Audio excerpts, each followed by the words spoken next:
अस्सलाम वालेकुम, मैं हूं आपकी मेज़बान शाइस्ता रज़ा और आप देख रहे हैं प्रोग्राम बनाम सरकार।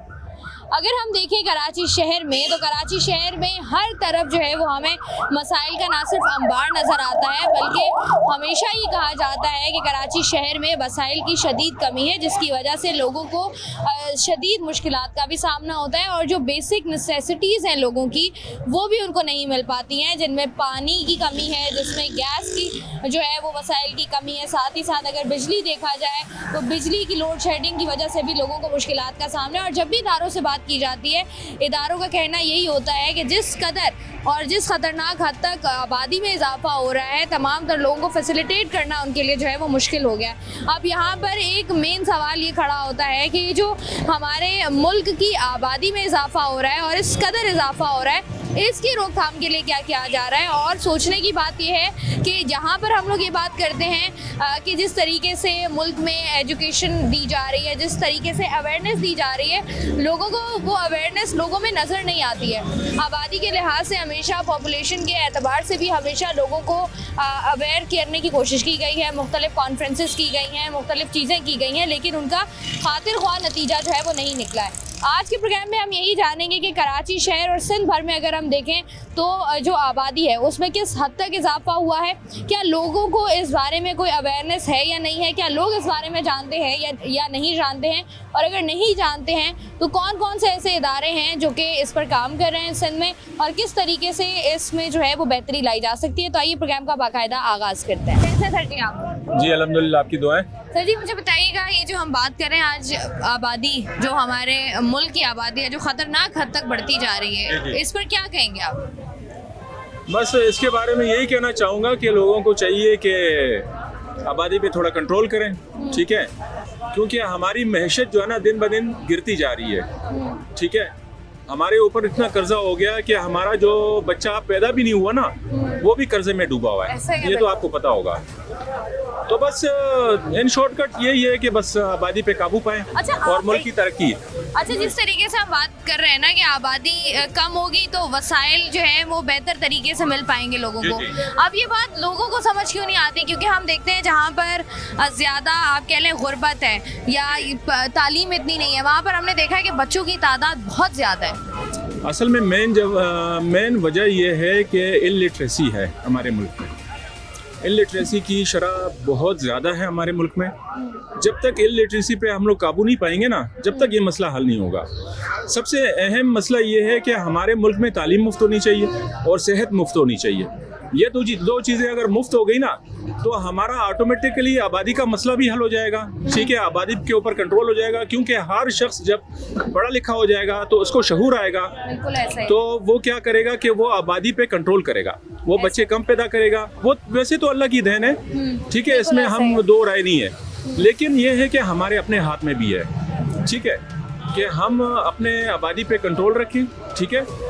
वो जाहिर सी बात है तालीम से ही आएगा शऊर। अस्सलाम वालेकुम भाई। वालेकुम। भाई क्या नाम है आपका? खालिद हुसैन। खालिद हुसैन साहब, कितने बच्चे हैं आपके? तीन बच्चे हैं। अच्छा, अगर हम देखें, नॉर्मली कहा यह जाता है कि जब आपकी शादी होती है आप फैमिली प्लानिंग करते हैं। हमने देखा है नॉर्मली लोग फैमिली प्लानिंग्स नहीं करते। ये तो अभी मुल्क के हालात की वजह से आप बोल रहे हो ना कि गवर्नमेंट मतलब आबादी कम करनी चाहिए। ये पहले कोई हुआ है हमारे मुल्क में? कोई ऐसी डिसिप्लिन, कोई गवर्नमेंट ने कोई लोगों को फैसिलिटी दी नहीं। अभी तो मुल्क भी पीछे चला गया है, तो अभी लोगों को कह रहे हैं कि बच्चे कम पैदा करो। कल बोलेंगे कि दो रोटी की जगह एक रोटी खाओ, फिर बोल देंगे कि भाई बस बाप को मारो, तुम ही जिंदा रह जाओ, फिर तुम काम कर रहे हो, वो बुजुर्ग हो गया, क्या करेंगे? ये गवर्नमेंट को बंदों को सहूलत देनी चाहिए। अभी आबादी कम ज्यादा करने से मेरे ख्याल में ये तो नहीं हो सकता। देखें ना, आबादी इतनी ज्यादा है हमारे। अब कराची की बात कर लें जी, कराची में जितनी आबादी है, आपको लगता है उस तरीके से पानी मिल रहा है, उस तरीके से ना गैस मिल रही है ना, और खुद भी माँ बाप खुद भी अपने बच्चों को बेहतर जिंदगी नहीं दे पा रहे। वो तो आपकी बात सही है कि चलो आबादी तो खैर बंदे को अपनी इसके जैसे जो तनख्वाहदार बंदा है उसके लिए तो बच्चे 10-10, 8-8 बंदे मुश्किल से पढ़ रहे हैं, मैं वो समझ सकता हूँ। लेकिन अभी गवर्नमेंट बोल रही है या आप चैनलों पे चला रहे हो कि आबादी कम होनी चाहिए, तो मुल्क को तो गवर्नमेंट को भी तो होना चाहिए कि लोगों को कुछ फैसिलिटी दे। बस उनको ही सारा आवाम पे बोझ की आबादी कम करो, लाइट कम चलाओ, गैस कम चलाओ, रात को खाओ, दिन का भूखा सो जाओ। ठीक है जी, बहुत शुक्रिया आपका। हुकूमती सतह पर भी जो है वो बहुत सारी ऐसी चीज़ें हैं, बहुत सारे ऐसे पॉइंटर्स हैं जिनको जहन में रखना भी ज़रूरी है और साथ ही साथ उस पर इम्प्लीमेंटेशन भी बहुत ज़रूरी है, क्योंकि यहाँ पर अगर हम देखें तो आबादी को लेकर हमेशा से एक तजाद हमेशा से शुरू दिन से रहा है, जिसकी वजह से लोगों को जो है वो मुश्किलात भी होती हैं और लोग इस पर कन्विंस भी जो है वो आसानी से नहीं होती हैं। प्रोग्राम का सिलसिला जारी है, वक्त तो एक ब्रेक का, हमारे साथ रहिए। वेलकम बैक जी। आज के प्रोग्राम में हम लोग बात कर रहे हैं बढ़ती हुई आबादी के हवाले से और बढ़ती हुई आबादी की वजह से क्या क्या मसाइल हैं जिनका सामना जो है वो हमें करना पड़ा है। अस्सलाम वालेकुम सर जी। सर जी कैसे हैं आप? अल्हम्दुलिल्लाह। क्या करते हैं आप? हम ये सिविल सेक्रेटरी में होते हैं। सिंध सेक्रेटरीट में होते हैं। अच्छा ये बताएं कि अब बच्चे कितने हैं आपके? बच्चे अल्हम्दुलिल्लाह 4 हैं। 4 हैं। अच्छा ये हमने देखा है कि जिस तरीके से हम अगर नॉर्मली कराची के हालात देखें और हम जिस भी ऐसे इलाके में जाएं जहाँ पर सूरत हाल ज़रा थोड़ी ज़्यादा ख़राब है, वहाँ पर बच्चों की तादाद बहुत ज़्यादा है। अब माँ बाप बच्चों को बेहतर ज़िंदगी भी नहीं दे पाते और आबादी बढ़ने की वजह से वसाइल की भी कमी है। आप क्या कहेंगे इस पर? आपकी क्या सोच है? हमारे तो ये सोच है, तो बच्चे अल्हम्दुलिल्लाह जो होते हैं तो बंदा थोड़ा मेहनत करे तो हर चीज़ है भाई, मेहनत नहीं करेगा तो फिर तो कुछ नहीं होगा। मतलब एक बंदा है दिहाड़ीदार है, अब एक दिहाड़ीदार पैसे कमा रहा है, अब उसकी दिहाड़ी 1000 रुपये है और उसके घर में 8 बच्चे हैं, तो पूरा तो किसी तरीके से भी नहीं हो सकता। उसका गुजारा नहीं हो सकता, मजदूर का नहीं हो सकता। तो आपको क्या लगता है कि जैसे हमने देखा है जिनके पास अच्छे खासे पैसे हैं, जो ज़रा फाइनेंशियली स्टेबल है, उनके हमने देखा है 2 बच्चे होते हैं, 3 बच्चे होते हैं, 1 बच्चा होता है। जिनकी कमाई, जिनके रिसोर्सेज कुछ खास नहीं है, उनके हमने देखा है माशाल्लाह 10-10 बच्चे होते हैं, 11-11 बच्चे। आपको लगता नहीं आबादी पर ज़रा कंट्रोल करना ज़रूरी है? नहीं, वो देखना, वो मर्द भी होता है, जो गरीब होता है उस चीज़ में चिंता नहीं देता, जो होशियार बंदा होता है वो बोलता है थोड़ा बच्चों के लिए बंदा सोचे, उन बच्चों को मंजिल पे हुए, ऐसे नहीं बच्चों को लो में घूमे या उसका खाना पूरा टाइम का नहीं, वो बंदे के ऊपर होता है, डिमांड जो करे। जी। आपको लगता है कि आवाम को जो है वो थोड़ी अवेयरनेस देने की जरूरत है इस मामले में? जी जी, आवाम को ज़रूरत है। वालेकुम सर जी, क्या करते हैं आप? जी मैं चाय पीता हूँ। कितने बच्चे हैं आपके? माशाल्लाह 4 बच्चे। 4 बच्चे हैं आपके। अच्छा बच्चे बड़े हैं या भी छोटे हैं? 2 छोटे हैं, 1 बच्ची बड़ी है। ठीक है। अच्छा ये जिस तरीके से हम देख रहे हैं आजकल मसाइल बहुत ज़्यादा हैं, वहीं पर हम देख रहे हैं आबादी बहुत ज़्यादा बढ़ रही है। आपको लगता है कि आबादी को जो है वो कंट्रोल करना चाहिए या नहीं? आपको लगता है बच्चे जितने भी हो रहे हैं अच्छे हैं? नहीं, अभी जो ये सूरत हाल चल रही है महंगाई की वजह से, तो उस हिसाब से मेरी तो यही कहना है कि जो है ना आबादी कम करनी चाहिए, आबादी कम होनी चाहिए।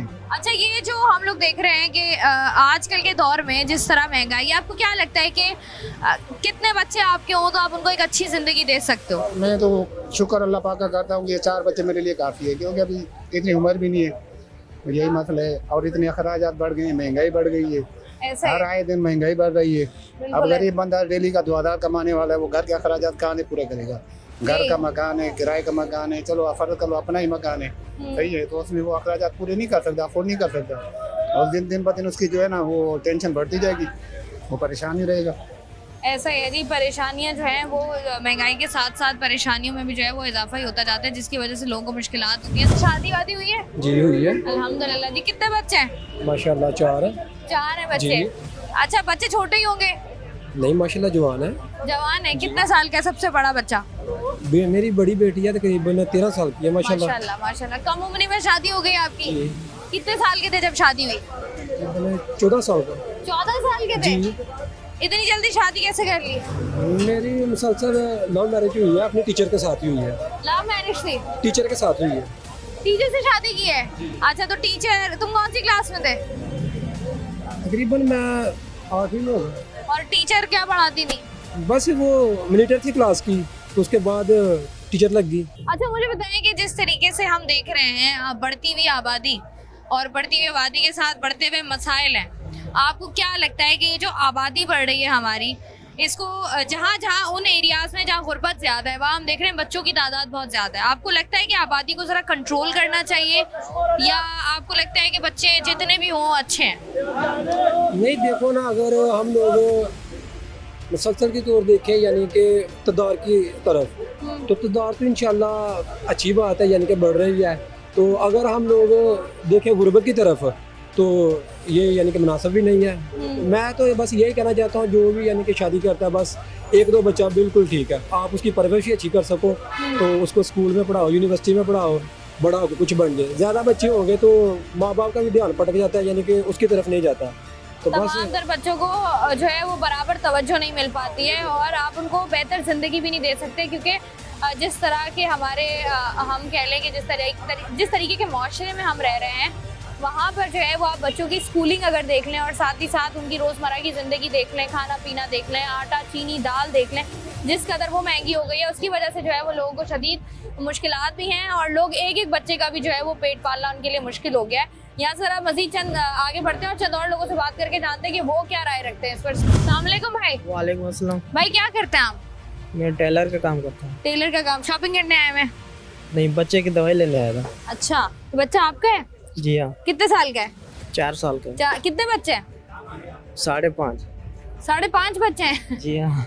बच्चे कितने हैं? 5.5। 5.5 बच्चे कैसे होते हैं? 4 पूरे हैं, अभी आधा है। 4 पूरे हैं, एक होने वाला है? होने वाला है। तो यूं बोले ना 5.5 क्या होता है? अच्छा ये बताएं कि कितने बच्चे पैदा करने का इरादा है आपका? मैं तो यही कहता हूँ कि पूरे पाकिस्तान में मेरा ही नाम हो। पूरे पाकिस्तान में आपका ही नाम हो। इतने बच्चे पैदा क्यों करने हैं आपने? वह पाकिस्तान को कंगला तो बनाना है ना। ऑलरेडी हालात वैसे ही हैं, आपने बन तो गया है। तो ये मुझे बताएं कि इतने बच्चे जितने भी बच्चे हों, माशाल्लाह अल्लाह पाक रिस्क भी दे, सेहत भी दे, ये इनकी बेहतर जिंदगी के लिए आपको लगता है कि आजकल जिस कदर जितनी कमाई है हमारी, जी हाँ, उससे आप 4-4 या 10-10 बच्चों को जो है वो पाल सकते हैं, उनको अच्छी जिंदगी दे सकते हैं या नहीं? खुदा ही दे सकता है, हम तो पैदा ही कर सकते हैं। बच्चे कितने हैं? बच्चे माशाल्लाह 4 हैं। 4 बच्चे हैं। हो जाता है गुजारा? बस हो जाता है, अल्लाह का शुक्र है। अच्छा, ये जिस तरीके से हम देखें बच्चों को, अगर बच्चों की स्कूलिंग हम देखें तो बच्चों की स्कूलिंग ही आजकल बड़ी महंगी हो गई है। जी बिल्कुल, महंगाई तो बहुत है, भी गुजारा हो जाता है, गुजारा करना है, भी क्या करें। तो क्या करते हैं आप? बच्चों को प्राइवेट स्कूल में डाला हुआ है, सरकारी स्कूल में डाला हुआ है? बच्चों को तो प्राइवेट स्कूल में डाला हुआ है। प्राइवेट स्कूल में। अच्छा, ये जितने खर्चे हैं हमारे और बच्चों के जितने खर्चे हैं, कभी खुदा ना खास्ता कोई बच्चा बीमार हो गया या कपड़े चाहिए या कुछ भी, आपको लगता है कि जिस तरीके से हमारे मुल्क में आबादी बढ़ रही है, आपको लगता है कि उस तरीके से हमारे मुल्क में वसाइल मौजूद हैं? नहीं, वसाइल तो नहीं है, बस अल्लाह ही मालिक है, अभी क्या कह सकते हैं। अभी अब बहुत मुश्किल है, अभी गुजारा करना, घर चलाना बहुत मुश्किल हो गया है। तो आपको लगता है कि ज़रा आबादी पे कंट्रोल होना चाहिए या नहीं? जी बिल्कुल होना चाहिए, आबादी पे बिल्कुल होना चाहिए। क्या लगता है आपको आजकल के दौर में कितने बच्चे हैं जो आप कहते हैं कि ये इतने बच्चे हों तो सुकून से एक अच्छी ज़िंदगी गुजर सकती है और बच्चों की ज़िंदगी भी बेहतर हो सकती है? मेरे ख्याल में कम से कम 2 होने चाहिए, उससे हो सकता है बंदा अफोर्ड कर सके, ज़्यादा तो अफोर्ड नहीं कर सकता है बंदा। इससे ज़्यादा जो है वो अफोर्ड नहीं हो सकते हैं। ठीक है जी, अस्सलाम वालेकुम। वालेकुम सलाम। क्या नाम है भाई आपका? ठीक हूँ। क्या नाम है आपका? इदरीस साहब। इदरीस साहब, कितने बच्चे हैं आपके? 4 बच्चे हैं। 4 बच्चे हैं। तो सबसे बड़ा बच्चा कितने साल का है? 7 साल का है। 7 साल का है। अच्छा, बच्चे यहीं पर हैं या बच्चे गाँव में? यहीं पर है। यहीं पर हैं। तो किस तरीके से उनको, क्या आपने उनकी अच्छी बेहतर ज़िंदगी के लिए क्या सोचा हुआ है? बहुत कुछ जो बाप सोच सकते हैं।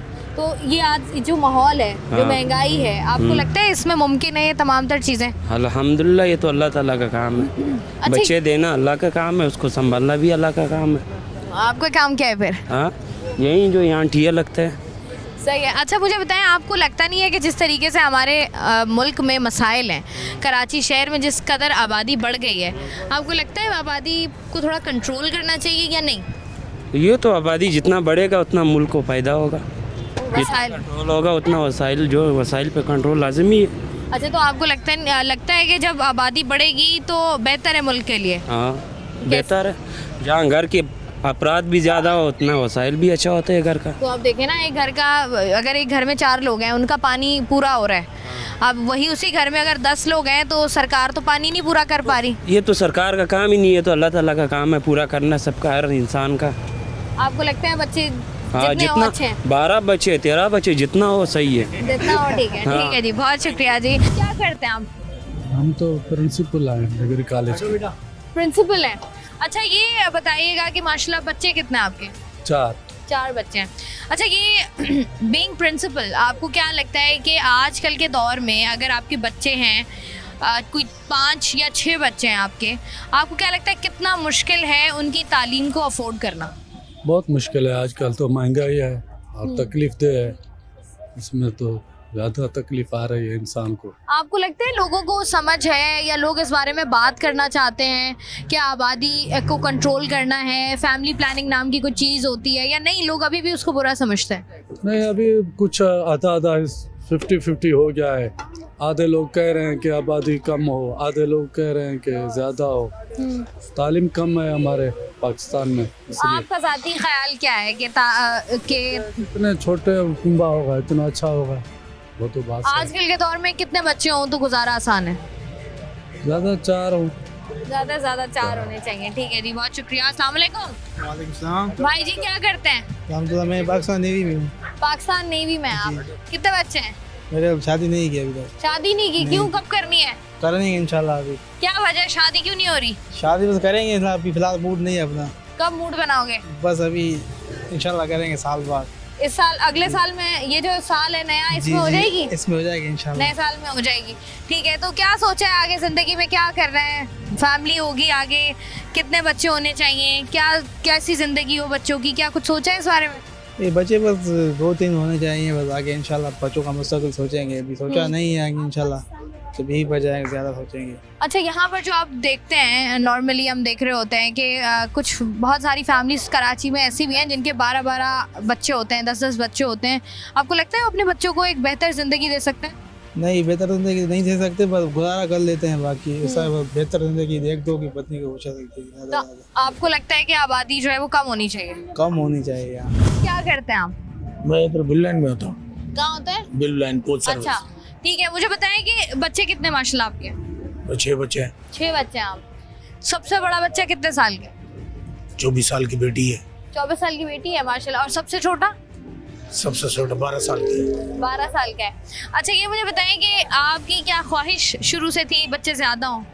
क्योंकि कुछ लोग ऐसे होते हैं जिनको रौनक ज़्यादा चाहिए होती है। बस रब की देन है जी, ये अल्लाह पाक ने दी है ताकि है। ठीक है। अच्छा, आजकल के दौर में आपको लगता है कि बच्चे बहुत ज़्यादा हों तो उनको संभालना या उनको बेहतर ज़िंदगी देना मुश्किल हो जाता है? मुश्किल हो रहा है। आपको क्या मुश्किलात आती हैं, ज़रा वो बताएं। लाजमी है, वसाइल यही मसले हैं। मतलब अगर एक बच्ची को है तो कोई वो नहीं है, मगर दौर ऐसा चल रहा है महंगाई का। मतलब जहाँ पर एक बच्चे को कपड़े लेके देने हैं, अब आपको माशाल्लाह 6 को लेके देने हैं। लाजमी है। तो वो तो मेरे ख्याल से ईदों पे पूरे हो जाते होंगे। हाँ। फिर क्या होता है, लड़ाइयाँ होती हैं? बस बहुत ज़्यादा है, गुजारा करना होता है, कुछ लड़ाइयाँ होती हैं। अच्छा, कुछ कंप्रोमाइज करते हैं। मैंने देखा है कि अगर ज्यादा बड़ी फैमिली हो तो कराची में लोग किराए पे घर भी नहीं देते। नहीं देते हैं। तो क्या कहते हैं? तुम्हारे अफराद ज्यादा हैं। पानी का ज्यादा इस्तेमाल होगा, बिजली का ज्यादा इस्तेमाल। फिर क्या करते हैं? अपना घर है आपका? नहीं, मेरा भी किराए का है। आपका भी किराए का है, तो मिल गया आपको आसानी से? मुश्किलात हुई थी? मालिक मकान अच्छा मिल गया मेरा। ठीक है जी। अच्छा, आपका वैसे पर्सनल ओपिनियन क्या है, बच्चे 2 ही अच्छे या बच्चे जितने मर्जी हो? दौर चल रहा है तो 2 ही अच्छे। 2 ही अच्छे। ठीक है जी, बहुत शुक्रिया। आज के प्रोग्राम में जी हम लोग बात कर रहे हैं कि अगर आबादी के लिहाज से देखा जाए, जिस कदर कराची शहर में और पूरे पाकिस्तान में वैसे तो, लेकिन अगर कराची शहर की बात की जाए, जिस तरीके से आबादी बढ़ रही है और जिस तरह से लोग जो हैं वो यहाँ पर गुजारा करने की कोशिश कर रहे हैं, हमने देखा है कि यहाँ पर बहुत सारे गोठ भी आबाद हैं, यहाँ पर बहुत सारी कच्ची आबादियाँ भी हैं जहाँ पर बहुत बड़ी तादाद में फैमिलीज़ जो है वो रहती भी हैं, और बहुत सारे मसाइल हैं जिनका सामना उनको डेली बुनियादों पर करना पड़ता है। जैसे मैं अभी बात करी थी, अगर कराची शहर में आप किराए पर घर लेने जाते हैं तो आपके अफराद 4 अफराद से ज़्यादा लोग हों या 4 से 5 अफराद से ज़्यादा लोग हों तो लोग किराए का घर नहीं देते, क्योंकि लोगों को ये लगता है कि इससे बहुत सारे उनके एक्सपेंसेस बढ़ जाते हैं। अगर कोई शादी ब्याह है, अगर कोई ईद त्यौहार है, वहाँ पर भी अगर आप घर से निकलते हैं तो आपको जहाँ पर 2 बच्चों की शॉपिंग करनी है, वहीं पर अगर आपको 8 से 10 बच्चों की शॉपिंग करनी पड़ती है तो ये आपकी बोझ पर भी जो है वो एक इजाफी बोझ के तौर पर लोग इसको लेते हैं। और डेली बुनियादों पर अगर हम देखें, आप तालीम का हुसूल मुश्किल हो जाता है, आप अपने बच्चों को बेहतर तालीम नहीं दे पाते हो, आप उनको एक अच्छी ज़िंदगी नहीं दे पाते हो, और अक्सर हमने ऐसा देखा है कि एहसास कमतरी का शिकार होते हैं बच्चे। और ना सिर्फ एहसास कमतरी का, हमने ये भी देखा है कि अगर आप जाएं बहुत बड़ी तादाद में आपको बच्चे सड़कों पर इलाकों में नजर आ रहे होते हैं, क्योंकि आप उस तरीके से बच्चों पर फोकस नहीं कर पाते हैं जिस तरीके से नॉर्मली पेरेंट्स को जो है वो करना चाहिए। हुकूमत इस पर क्या कर रही है, किस तरीके से इसकी अवेयरनेस मुमकिन है, इस पर भी बात करेंगे, लेकिन यह वक्त तो एक ब्रेक का हमारे साथ रही है। वेलकम बैक जी। प्रोग्राम में इस वक्त बात करने के लिए मेरे साथ मौजूद हैं मोहम्मद नासिर खान साहब, जो कि डिप्टी डायरेक्टर हैं सिंध ब्यूरो ऑफ स्टैटिस्टिक्स के। तो इनसे बात करते हैं। अस्सलाम वालेकुम सर जी। वालेकुम जी। जी, सबसे पहले तो बहुत बहुत शुक्रिया टाइम देने का। सबसे पहले मुझे बताइएगा, क्योंकि आजकल अगर हम जिस तरीके से देख रहे हैं शहर में आबादी बढ़ रही है, इसके ज़रा स्टार्ट्स पे हम बात कर लें। क्या स्टार्ट्स हैं हमारे पास? अच्छा जी, स्टैटिस्टिक्स ये कहती है कि 2023 का जो हमारी मरदमशुमारी हुई थी, डिजिटल मरदमशुमारी, उसके मुताबिक सूबा सिंध की आबादी कोई 5.5 करोड़ के लगभग है, जबकि यही आबादी 2017 का जो हमारा सेंसस हुआ था, मरदमशुमारी हुई थी, उसमें तकरीबन 4 करोड़ 70 लाख है। और अगर हम इसकी थोड़ी सी एस्टिमेशन करें तो हम तकरीबन 11 लाख लोग हर साल ऐड करते हैं इस आबादी में, जो मैंने आपको आदाद व शुमार बताए हैं। अच्छा, जिस तरीके से नासिर खान साहब हम देखें, ये आबादी जैसे आप बता रहे हैं कि रोज़ाना हर साल जो इनकी तादाद में इजाफा होता है, ये इजाफा जो है ये ख़तरनाक हद तक ज़्यादा है या ये इट्स वेरी नॉर्मल? नहीं, ये पाकिस्तान उन ममालिक में है जिसमें आबादी की शरह जो है बहुत ज़्यादा है, और पाकिस्तान 2050 में उन ममालिक में होगा जो कि आबादी के टॉप 4 या 5 कंट्रीज़ में आएगा। तो ये ख़तरनाक हद तक जो है एक अलार्मिंग पोजीशन पे है हमारी आबादी। लेकिन नासिर खान साहब, जिस तरीके से हम देख रहे हैं, क्योंकि बाकी सारे सेक्टर्स में तो उस तरीके से चले, अगर हम मान भी लें कि काम नहीं हो रहा, थोड़ा बहुत हो रहा है, लोग बात करते हैं, आबादी और बढ़ती हुई आबादी एक ऐसी चीज़ है जिस पर लोग ज़्यादा बात भी नहीं करते, लोग इसको सीरियसली भी नहीं लेते और इसको बड़ा टैबू भी समझा जाता है। आपको क्या लगता है कि what's the reason behind it, कि क्या वजूहात हैं जो इतनी तेज़ी से हमारी आबादी में इजाफा हो रहा है? अच्छा, इसमें एक तो ज़ाहिर बात है हमारे पास जो तालीम और आगाही की कमी है। देखिए, जब तक आप किसी भी मसले को ओन नहीं करेंगे, उसको जानेंगे नहीं, वो मसला कभी हल नहीं होगा। अच्छा, दूसरा इसका एक रिलीजियस पॉइंट ऑफ व्यू भी है। अगर आप रिलीजियस पॉइंट ऑफ व्यू देखें तो जो ईसाई मज़हब है या कैथोलिक, इस चीज़ पर डिस्कशन नहीं होती आम तौर पर। तो एक तो ये चीज़ भी है जिस पे है। उसके बाद तीसरा ये है कि हमारी तरफ से जो हम अपने रीजन के और ममालिक देखें तो उसमें जो हुकूमत की तरफ से ख़र्चा होता है इस तरह के प्रोग्राम्स पर, सेहत के, वो भी हमारी spending compare to India, Bangladesh, Iran ये कम है। तो एक तो ये भी है। इसका मतलब यही है कि हमारा इस वक्त हमने इसको आइडेंटिफाई नहीं किया एज अ राइट प्रॉब्लम। तो ये अब आपको क्या लगता है, क्योंकि जैसे आपने बात की कि 2050 में एक अलार्मिंग सिचुएशन होगी और हम अभी तक इसको आइडेंटिफाई नहीं कर पाए, तो आपको क्या लगता है कितना टाइम दरकार है और क्या मसाइल हैं जिनका सामना आप लोगों को करना पड़ता है? अच्छा, इसमें ऐसा है कि देखें, हम आम आदमी भी ये देखें कि अगर लेट सपोज हमारी आबादी बढ़ती रही तो क्योंकि हमारा जो आमदन है, हमारी कौमी आमदन है, वो इस हिसाब से नहीं बढ़ रही। तो इसका मतलब ये कि अगर हमारी कौमी आमदन हमारी आबादी की से ज़्यादा नहीं बढ़ेगी, ज़्यादा स्पीड से नहीं बढ़ेगी, तो हमारे पास आने वाले वक्तों में बहुत सारे मसाइल का सामना होगा। उसमें यही होगा कि हमारे पास इतने स्कूल्स नहीं होंगे, ठीक है, ना इतने कॉलेजेस होंगे जो कि आबादी के ग्रोथ रेट के लिए मुनासिब हो।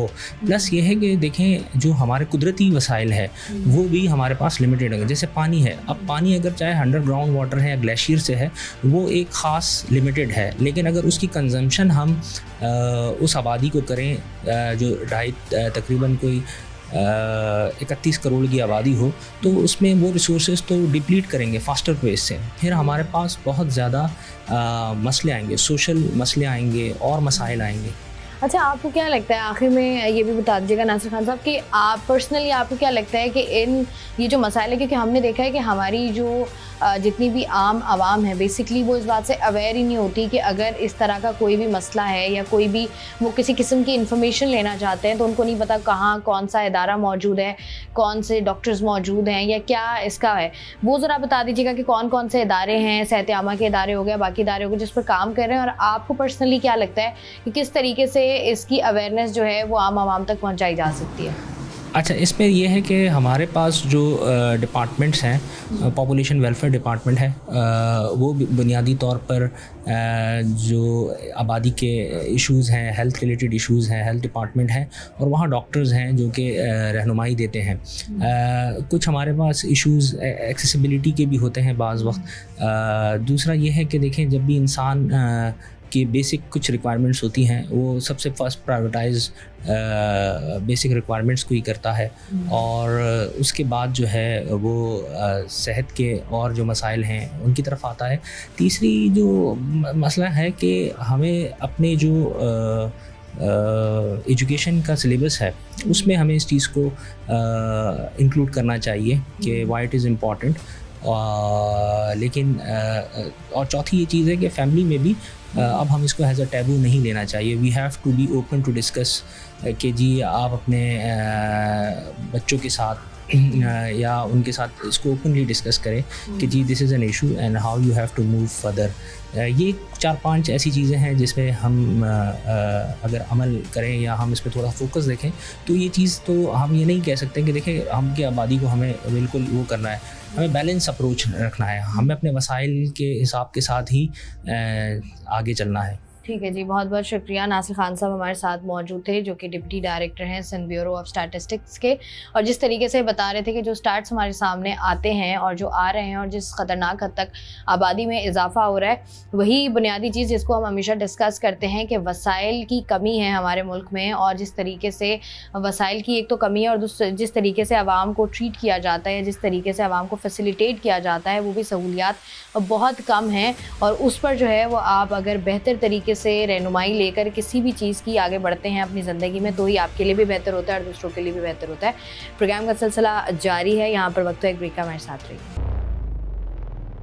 वेलकम बैक जी। इस वक्त प्रोग्राम में मेरे साथ बात करने के लिए मारूफ मजहबी स्कॉलर मुफ्ती फ़ज़ल सुबहानी साहब मौजूद हैं, क्योंकि हम बात कर रहे हैं कि ये जो बढ़ती हुई आबादी है और उसके साथ ही साथ हमारे मुल्क में, हमारे शहर में जो वसाइल की कमी है उस पर हम लोग बात कर रहे हैं। और अक्सर लोगों की जानिब से बात कही जाती है कि जिस तरीके से इस्लाम का रेफरेंस जब दिया जाता है तो हमेशा ये बात की जाती है कि ये अहकामात हैं कि जो तादाद है उम्मतियों की वो ज़्यादा होनी चाहिए, और ये कॉन्फ्लिक्ट आता है। तो हमने सोचा कि क्यों ना इस पर ज़रा क्लैरिटी ले ली जाए, ख़ुद भी और आप तक भी पहुंचाई जाए। तो सबसे पहले तो बहुत बहुत शुक्रिया। अस्सलाम वालेकुम सर जी, कैसे हैं आप? अल्हम्दुलिल्लाह।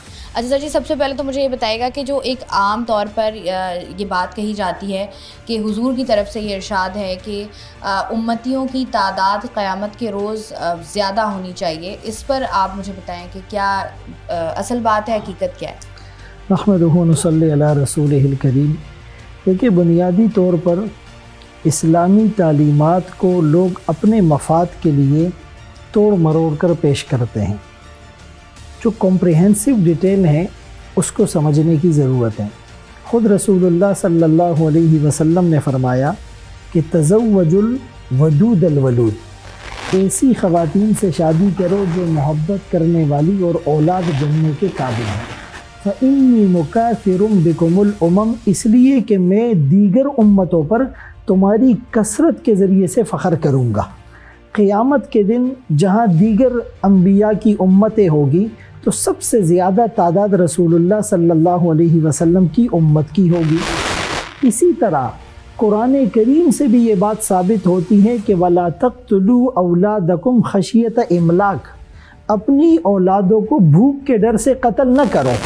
नहनु नर्ज़ुकुहुम व इय्याकुम, आने वाली नस्लों के रिज़्क़ का इंतज़ाम हमने तुम्हारे रिज़्क़ से भी पहले कर लिया है। और इन क़त्लहुम कान ख़ितअन कबीरा, उनको कत्ल करना यानी ऐसी प्लानिंग करना कि औलाद पैदा ना हो या उसके रास्ते मुस्तकिल तौर पर बंद कर दिए जाए, तो ये गुनाह है। इसी तरह रसूलुल्लाह सल्लल्लाहु अलैहि वसल्लम से जब एक मौके पर सवाल किया गया कि बड़ा गुनाह और कबीरा गुनाह कौन सा है, तो आपने फरमाया अल्लाह के साथ शरीक ठहराना, वहुवा खलक़क, हालांकि अल्लाह ने हमें पैदा किया। और दूसरा, अपनी औलाद को भूख के डर से, माशी मंसूबाबंदी के डर से कत्ल करना। और तीसरे मौके पर फरमाया कि अपने पड़ोसी की घरवाली के साथ गुनाह और ज़िना करना। तो अगर हमारा अक़ीदा ये कि हम मुसलमान हैं, तो बीइंग अ मुस्लिम वमा मिन दाब्बतिन फिल अर्द इल्ला अलल्लाहि रिज़्क़ुहा, 12वें पारी की पहली आयत में अल्लाह फरमाते हैं कि ज़मीन पर जितने चौपाए हैं उनका रिज़िक अल्लाह के हाथ में है। इन्नल्लाह हुवर रज़्ज़ाक़, अल्लाह रिज़िक देने वाले हैं। और फरमाया नहनु नर्ज़ुकुक, तुम्हें रिज़िक हम देंगे। तो इसीलिए बाकायदा ऐसी तालीमात मौजूद है। अलबत्ता कुछ तिब्बी एतबार से, मेडिकल एतबार से, फाइनेंशियली एतबार से, माशरती एतबार से अगर कुछ मामलात में रियायत रखी जाए तो वो एक अलग पैराया बनता है। अच्छा मुफ्ती साहब, जैसे आपने बात की ना, अगर हम देखें अक्सर व बेशतर ये कहा जाता है कि बच्चे दो ही अच्छे। आजकल के दौर में लोग इस बात से परेशान होते हैं कि किस तरीके से उनको बेहतर ज़िंदगी देंगे, बेहतर तालीम देंगे, क्योंकि हम यूजुअली देखते हैं कि अगर जिस माशरे में हम लोग रहते हैं, अगर किसी के 7 से 8 बच्चे हों तो उनको किराए पे घर नहीं मिलता।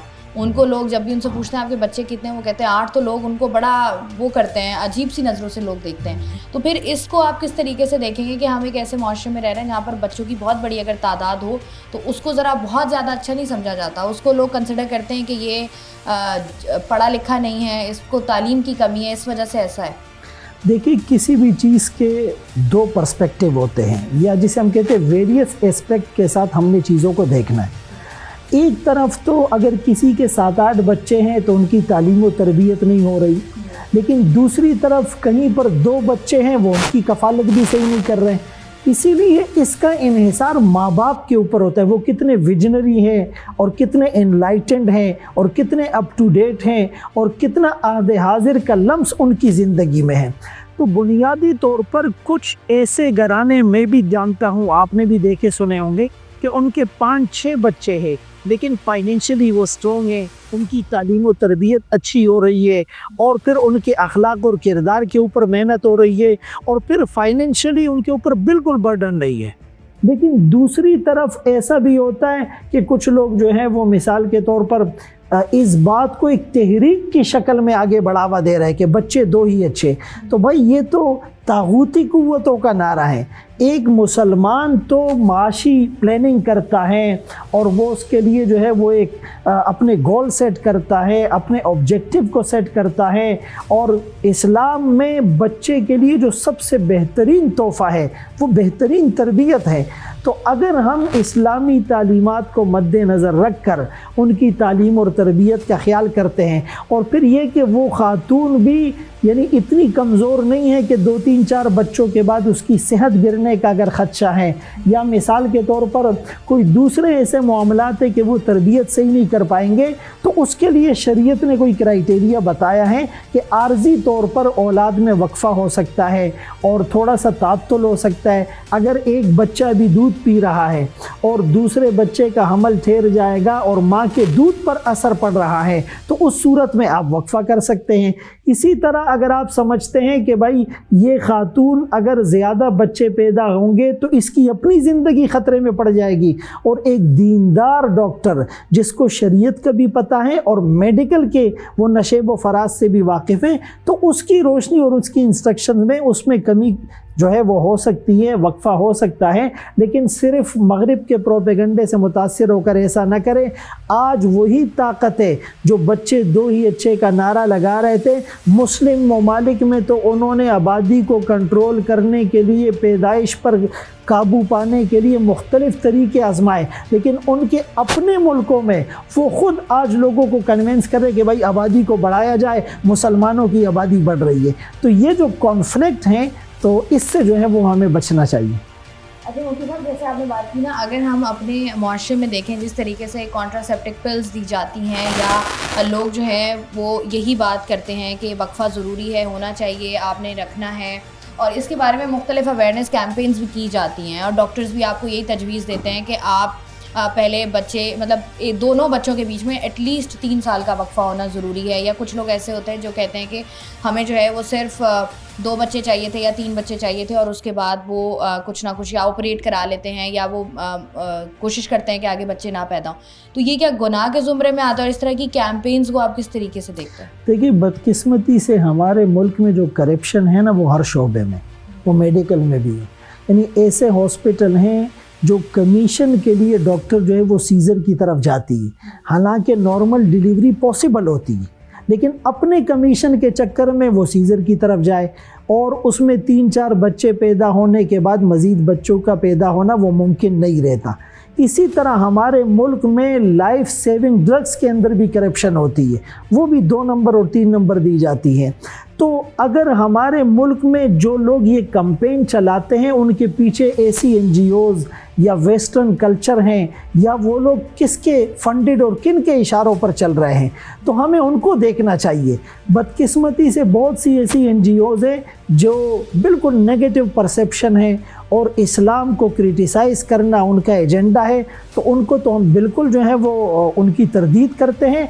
अलबत्ता मैंने कहा ना कि हर फैमिली का, हर खातून का और उनके हालात का अलग मामला होता है, सबको एक लाठी से नहीं हाँका जा सकता है। मैंने कहा अगर एक खातून कमज़ोर है और डॉक्टर ने कह दिया वो दीनदार डॉक्टर हैं, तो वो बेशक 2 या 3 बच्चे पैदा करे, और इसी तरह एक बच्चे का दूध मुतासिर हो रहा है वो उसमें 2 साल का वक्फा कर ले। तालीम और तरबियत की मुश्किलें वो सोच समझ कर करे, लेकिन इसको इतनी बड़ी तहरीक की शक्ल देना ये हमें समझ में नहीं आता है। इसीलिए कि हर घर का मामला, हर खातून का मामला, हर मर्द का मामला वो अलग होता है।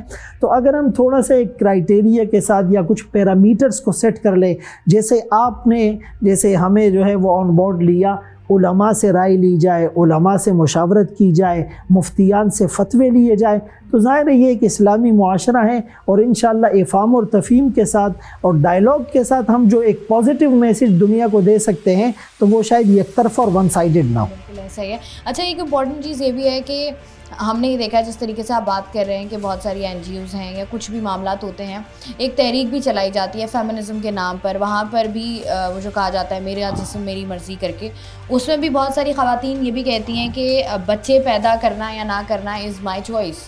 तो वो आप मुझे बताएं कि उसको आप कैसे देखते हैं, कि मतलब इस्लाम इस बारे में क्या कहता है? देखिए, शादी को हम इबादत समझते हैं, ये एक मुक़द्दस बंधन है, इसको हम रिवाज नहीं समझते। तो जो इबादत होती है, उस इबादत के पीछे उसकी हिकमत क्या है, लॉजिक क्या है। अब अहादीस से और कुरानी आयात से पता चलता है कि शादी का जो मेन पर्पस है वही औलाद पैदा करना है।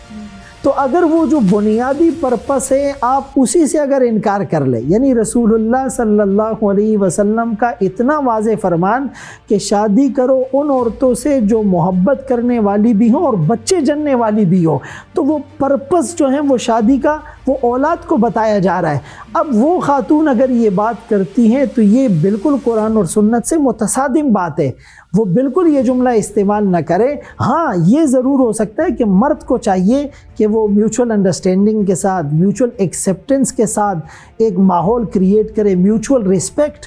देखिए, औरत के साथ हुस्न सुलूक का हुक्म तो रब ने कुरान में दिया है, वआशिरूहुन्ना बिल मारूफ, और रसूलुल्लाह सल्लल्लाहु अलैहि वसल्लम ने फरमाया खैरुकुम लिअहली, कि तुम में सबसे बेहतर मर्द वो हैं जो अपनी घरवाली के साथ बेहतर हो।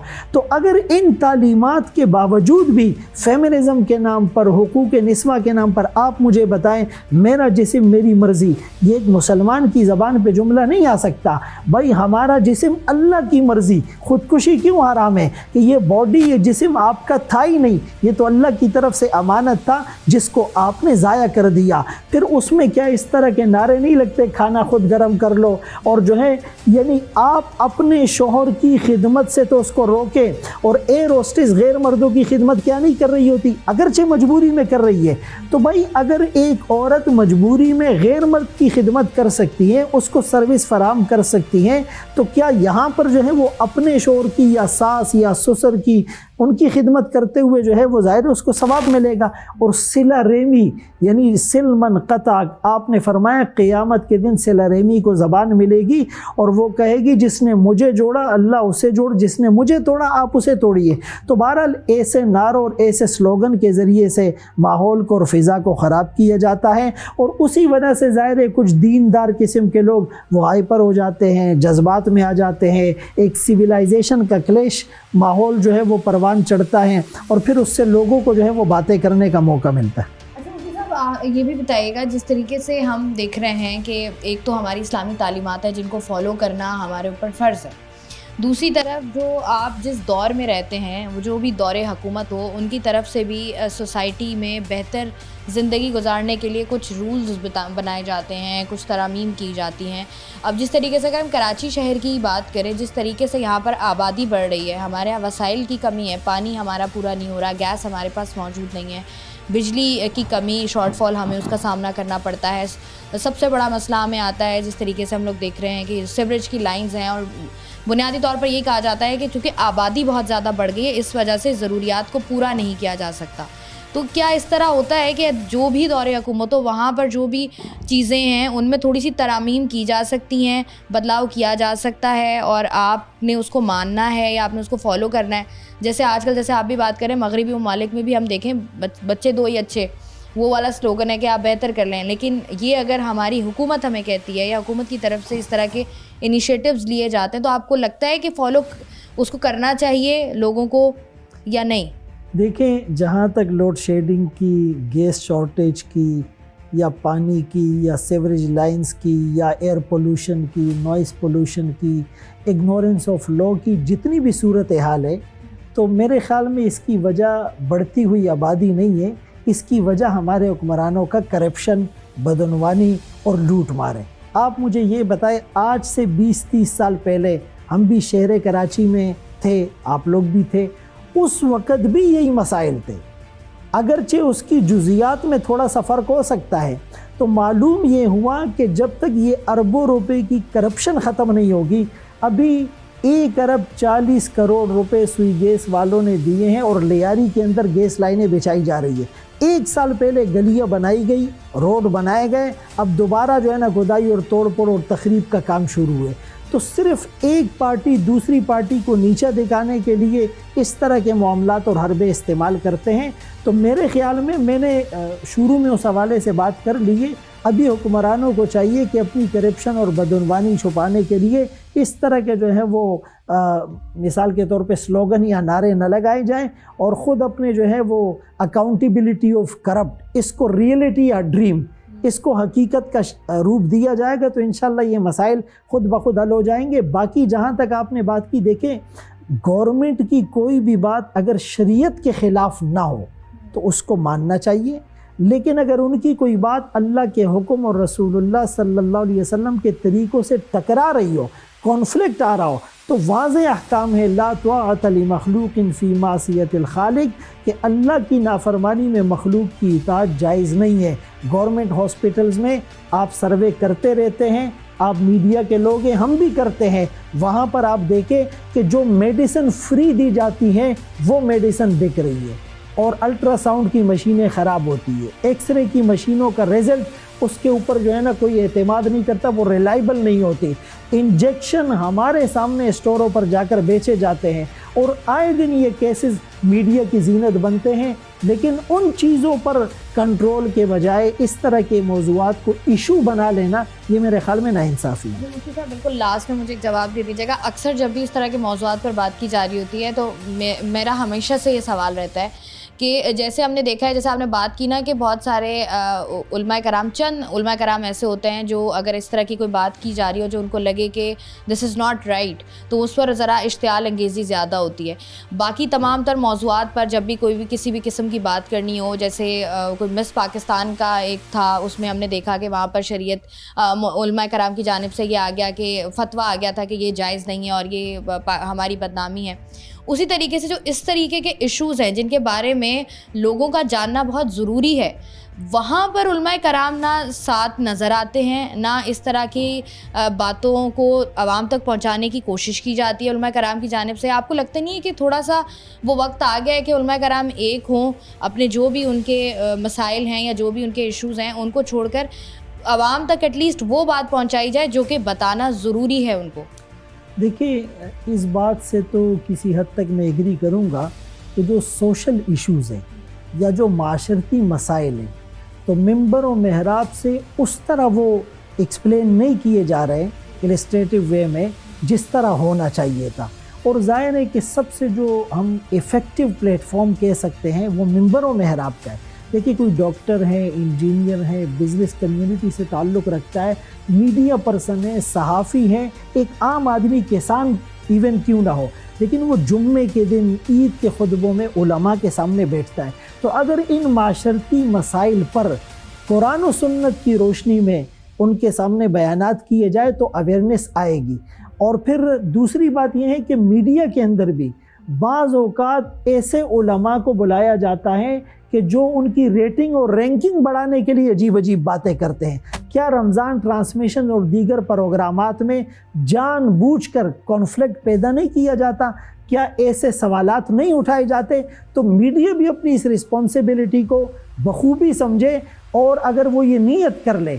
दूसरी बात जहाँ तक अहम है कि देखें, कुछ उलमा ऐसे हैं कि वो उलमा मीडिया के ज़रिए से बात करना चाहते हैं, लेकिन या तो उनको प्लेटफॉर्म नहीं मिलता, या मिसाल के तौर पे मीडिया के अंदर जो है वो उनकी इतनी अप्रोच नहीं होती, तो उसके ज़रिए से जो है वो अपनी बात नहीं पहुंचा पाते।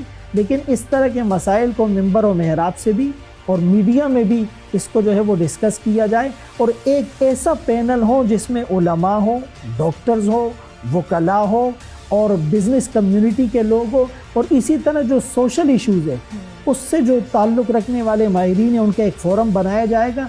तो इंशाअल्लाह बहुत एक जिसे हम कहते हैं कि क्रैकर जेक या इस तरह जो है वो अच्छी सूरत हाल सामने आ सकती है। ठीक है जी, बहुत बहुत शुक्रिया। हमारे साथ मुफ्ती फ़ज़ल सुभानी साहब मौजूद थे, और जिस तरीके से हम लोग बात कर रहे थे कि हमने हमेशा देखा है कि बहुत सारी ऐसी चीज़ें हमारे इर्द गिर्द हो रही होती हैं, बहुत सारे ऐसे सोशल इश्यूज़ होते हैं और हमें पता ही नहीं होता। हम बच्चे होते हैं, फिर जवान हो जाते हैं, फिर बड़े हो जाते हैं, और सारी ज़िंदगी अक्सर ऐसा होता है कि लोग जो हैं वो गलत वज़ू कर रहे होते हैं, उनको वज़ू करने का सही तरीका नहीं आता, उनको गुस्ल करने के तरीके नहीं पता।